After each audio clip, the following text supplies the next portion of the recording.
This investigation focused on who supplied the ketamine to Mr. Perry. As many of you know, Mr. Perry struggled with addiction in the past. And on many occasions, he sought help for his addiction issues. The investigation revealed that in the fall of 2023, Mr. Perry fell back into addiction, and these defendants took advantage to profit for themselves. The two lead defendants in this case are defendants Salvador Plasencia and defendant Jasvin Sanya. First, I'll talk about defendant Plasencia. Defendant Plasencia was a medical doctor. He worked with another medical doctor, defendant Mark Chavez, to obtain ketamine. He then worked with Mr. Perry's live-in assistant, defendant Kenneth Iwamasa, to distribute that ketamine to Mr. Perry.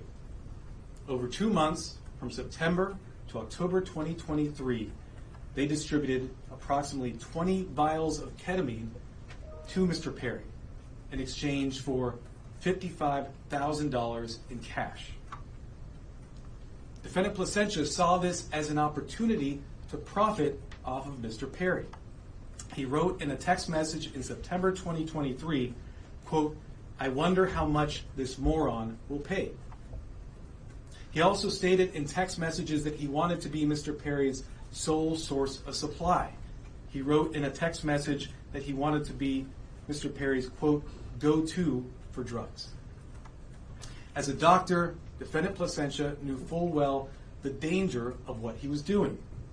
In fact, on one occasion, he injected Mr. Perry with ketamine, and he saw Mr. Perry freeze up and his blood pressure spike.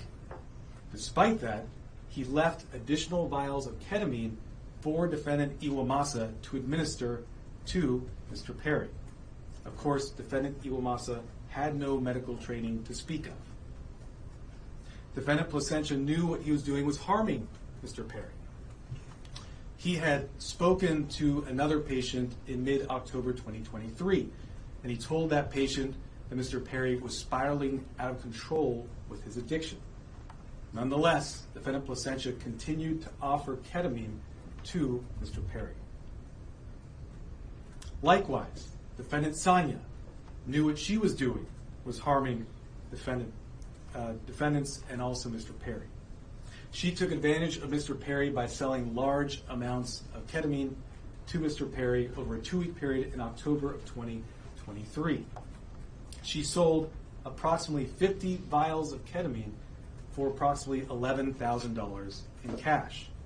She worked with a broker, defendant Eric Fleming, and also the live-in assistant, defendant Iwamasa, to distribute this ketamine. Sanya and the broker, defendant Fleming, saw this as an opportunity to profit off of Mr. Perry. In a text message, the broker wrote, quote, "I wouldn't do it if there wasn't a chance of me making some money for doing this." Defendant Sanya sold the batch of ketamine that resulted in Mr. Perry's death on October 28th. Officers later searched defendant Sanya's home.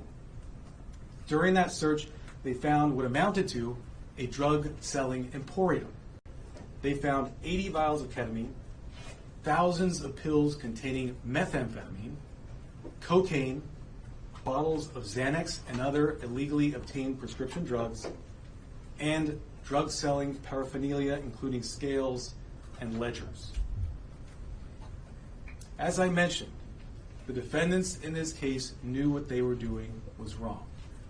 When they referred to the ketamine, they used coded language. They referred to it using terms such as, quote, Dr. Pepper, or quote, bots, or quote, cans. Also, defendants Plasencia and Chavez, as medical doctors, knew full well this was not the proper way to administer ketamine, and they even talked about that in their exchanges.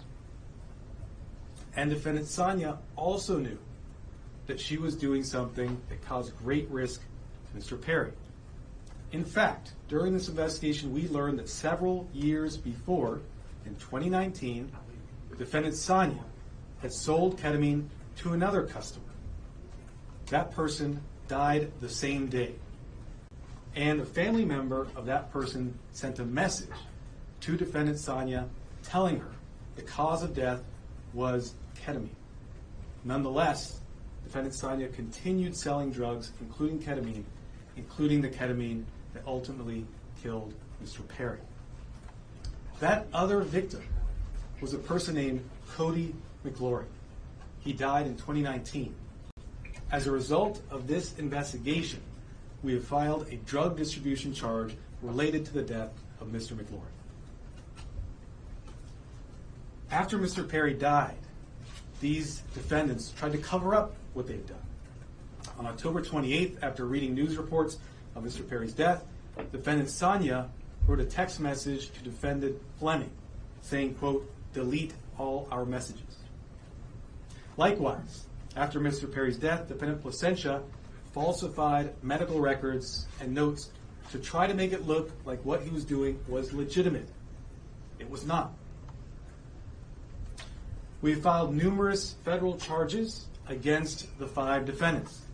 These charges include conspiracy to distribute ketamine, distribution of ketamine resulting in death, maintaining drug-involved premises for that drug-selling emporium the defendant Sonia had, altering and falsifying records related to a federal investigation for those false medical notes and records that defendant Placentia made, and multiple other drug trafficking counts. Of course, the defendants are presumed innocent until proven guilty. The penalties these defendants face are very significant. With regard to defendant Placentia, the statutory maximum sentence he faces is 120 years in federal prison. With regard to defendant Sonia, the statutory maximum she faces is life imprisonment. By filing these extensive and serious charges, we are sending a clear message. If you are in the business of selling dangerous drugs, we will hold you accountable for the deaths that you cause.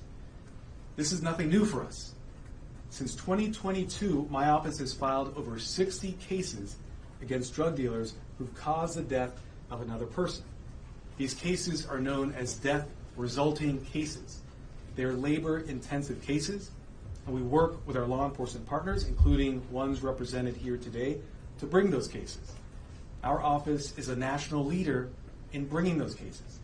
They're very important because every victim's life counts. If you are in the drug selling business and you're selling dangerous drugs, you are playing roulette with other people's lives, just like the 5 defendants here did to Mr. Perry. Defendants nowadays are on full notice that the products they sell could result in the death of another person. Therefore, if you're in the drug business, and despite these risks you continue in the drug business, you are pushed by greed to gamble with other people's lives, be advised, we will hold you accountable. I want to thank our partners in this case, the Los Angeles Police Department, the Drug Enforcement Administration, and the U.S. Postal Inspection Service. These investigators did a phenomenal job digging into the case, looking at every angle to develop a case, a strong case, against not only those who killed Mr. Perry, but also Mr. McGlory. I want to note that these cases are important and we'll continue to collaborate with our law enforcement partners to bring them, to ensure that justice is brought to every victim. And finally, let me thank the prosecutors responsible for the investigation and the prosecution of this case. Those are Assistant United States Attorneys Ian Yanello and Xiaohan Tsai. And now I'd like to introduce Chief of Los Angeles Police Department, Dominic Choi.